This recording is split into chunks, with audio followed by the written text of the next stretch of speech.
આજે આપણે બીજી બધી myths related to varicose vans જે આપણી સોસાયટીમાં છે તે ડિસ્કસ કરીશું. વેરિકોઝ વેન્સ અને સ્પાઈડર વેન્સ સેમ વસ્તુ નથી.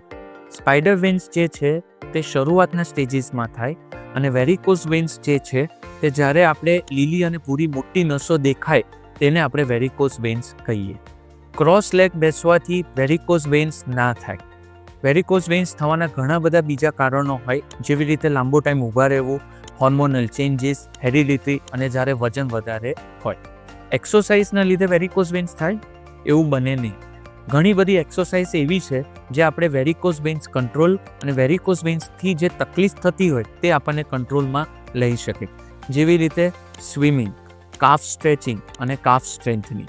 કોમ્પ્રેશન સ્ટોકિંગ્સ પહેરવાથી વેરિકોઝ વેન્સ મટે નહીં. એનાથી આપણે કંટ્રોલ રાખી શકીએ અને વેરિકોઝ વેન્સ વધે નહીં અને એના થતી તકલીફો એ આપણે કંટ્રોલ કરી શકીએ. વેરિકોઝ વેન્સ માટે ખાલી સર્જરી ઇલાજ નથી.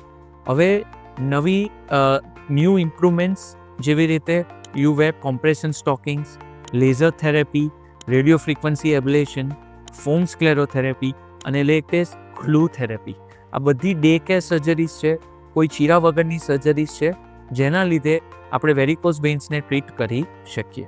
તો જો તમને વેરિકોઝ વેન્સના કોઈ પણ મિથ્સ હોય કે એની માટે કોઈ પણ વધારે પડતી જાણકારી લેવી હોય તો નજીકના વાસ્ક્યુલર સર્જન કાં તો સુરતમાં વિસ્ટા વાસ્ક્યુલરનો સંપર્ક કરી શકો.